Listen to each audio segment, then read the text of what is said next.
Bismillahirrahmanirrahim. Assalamualaikum warahmatullahi wabarakatuh.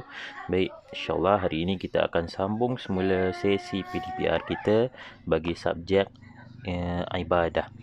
Kita akan sambung lagi. Sebelum ni kita dah masuk kepada rukun-rukun solat. Kita dah sentuh sehinggalah duduk di antara dua sujud. Kita dah tengok dah cara bacaan ketika duduk antara dua sujud, cara duduk, macam mana cara nak duduk antara dua sujud. Dan kali ini kita akan masuk kepada rukun yang ke-9, iaitu bacaan tahiyat ataupun tasyahud akhir. Tahiyat akhir sama, tasyahud akhir pun sama. Dua-dua sama maksudnya. Okey, baik. Sama-sama kita baca. Okey, sebelum tu boleh buka muka surat 28, buku teks ibadah, muka surat 28. Okay, sama-sama kita baca. Okey, tahiyat ataupun tasyahud akhir. Rukun ini dinamakan tahiyat dalam kurungan penghormatan atau tasyahud, penyaksian kerana bacaan yang dilafazkan terdiri daripada kedua-duanya. Okey, baik. Dekat sini dia ada bacaan dalam tasyahud akhir. Okey, yang diberikan ini merupakan bacaan tahiyat akhir, dan boleh dibacakan pada tahiyat awal. Dan bacaan-bacaan ini tak boleh dibaca dalam hati. Tak boleh dibaca dalam hati. Kalau baca dalam hati waktu solat, tak sah solat tersebut. Jadi perlu baca dengan mengeluarkan suara. Cukuplah sekadar didengari oleh telinga sendiri. Kalau baca dalam hati tak sah. Perlu baca, perlu disebut, dan perlu didengari oleh telinga sendiri. Okey, baik. Sama-sama kita baca. At-tahiyyatul mubarakatus salawatut tayyibatu lillah. Assalamu alayka ayyuhan nabiyyu wa rahmatullahi wa barakatuh. Assalamu alayna wa ala ibadillahis salihin. Ashhadu an la ilaha illallah wa ashhadu anna Muhammadar Rasulullah. Allahumma salli ala Sayyidina Muhammad wa ala ali Sayyidina Muhammad. Setakat ini diwajibkan untuk baca secara jelas, secara jahar. Perlu dibaca secara kuat, paling kurang qadarnya didengari oleh telinga sendiri. Sebenarnya ini bacaan tahiyat awal, tetapi kalau dalam tahiyat akhir, sampai sinilah yang kita perlu baca dengan kuat, perlu didengari oleh telinga sendiri. Selepas tu baca dalam hati pun tak apa. Selepas tu apa? Allahumma salli ala Sayyidina Muhammad wa ala ali Sayyidina Muhammad kama sallaita ala Ibrahim wa ala ali Ibrahim, sampailah fil alamin innaka Hamidum Majid. Bahagian itu boleh dibaca di dalam hati. Tetapi yang ini, yang kita baca ni tadi, bacaan tahiyat awal ni tadi, dekat dalam tahiyat akhir, perlu dibaca sehingga didengari oleh telinga sendiri. Okey, baik. Yang ini tadi adalah rukun yang ke-9, bacaan tahiyat ataupun tasyahud akhir. Okey, jadi kita tengok pula rukun yang ke-10, iaitu cara untuk duduk ketika tahiyat akhir. Okey, sama-sama kita baca penerangan dia. Tahiyat akhir di dalam keadaan duduk. Mestilah di dalam keadaan duduk, takkanlah berdiri baca tahiyat akhir, betul tak? Okey, kita sambung lagi. Kaki kiri berada di bawah kaki kanan di dalam keadaan bersimpuh. Cara duduk ketika tahiyat akhir ini lebih kurang macam duduk tahiyat, duduk antara dua sujud. Cumanya dia ada perbezaan sedikit. Okey, perbezaannya apa? Perbezaannya punggung kita ni akan berada di atas lantai ataupun di atas sejadah, dan kaki kiri kita akan berada di bawah kaki kanan. Kaki kanan ni berada di atas, kaki kiri kita berada di bawah. Dan seelok-eloknya kaki kanan kita ini dalam keadaan iftirash. Dia punya jari-jari kaki ini perlu dilipatkan. Itu yang lebih baik. Itu yang lebih baik. Dia lebih kurang macam duduk tahiyat awal. Duduk tahiyat awal, punggung kita tu, punggung kita ini berada di atas kaki kiri. Dan kaki kanan tetap sama. Cumanya kalau tahiyat akhir, punggung kita ini berada di atas lantai. Dan kaki kiri ini berada di bawah dan kaki kanan berada di atas. Itu perbezaannya. Okey, baik. Teruskan lagi pada muka surat 29. Okey, muka surat 29 tadi adalah rukun. Rukun 9 dan 10. Oh, okey, Ustaz terlupa. Ustaz tertinggal. Okey, baik. Awak perasan kan? Masa tahiyat akhir, kita akan buat jari ni. Jari ni kita akan angkat. Bila kita nak angkat jari ni,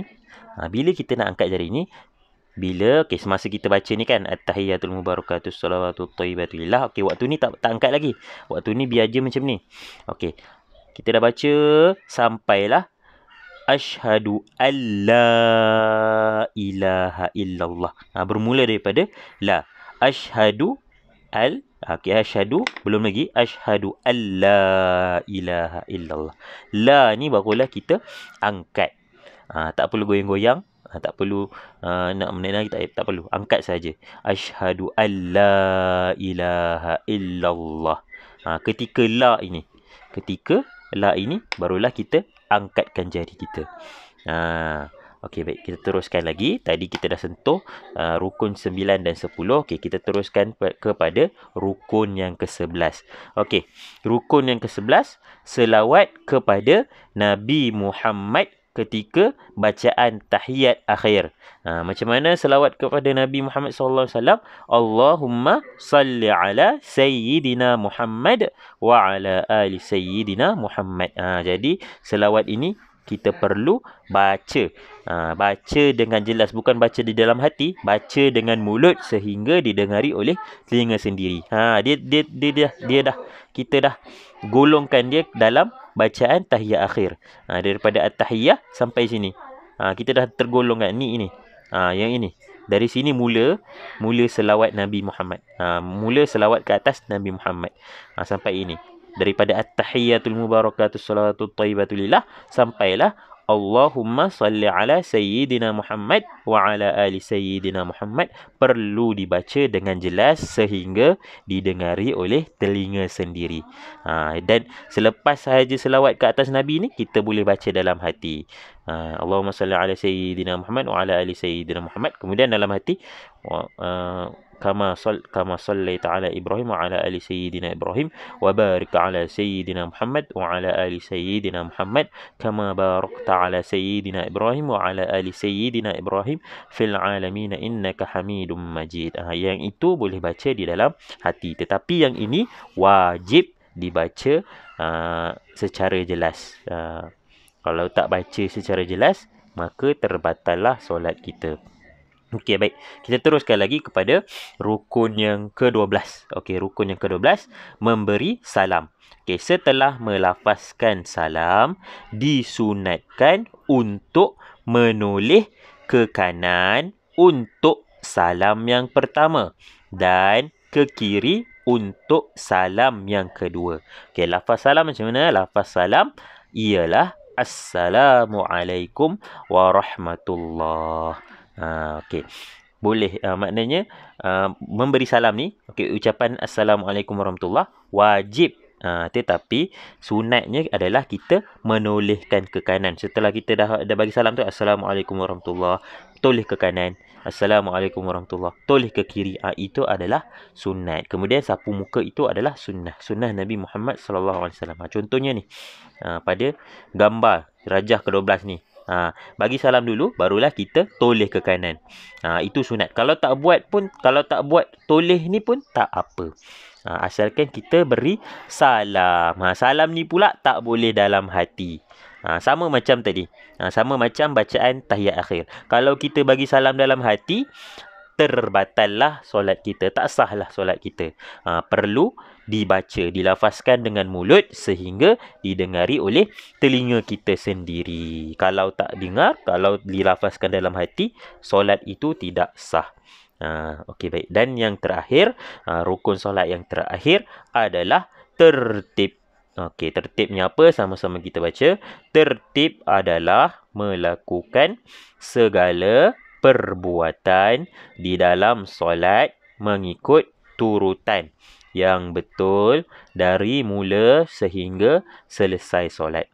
Segala rukun tadi, okey, rukun-rukun yang kita baca dah, yang kita dah baca sebelum ini perlu dilakukan mengikut susunan. Tak boleh langkau-langkau.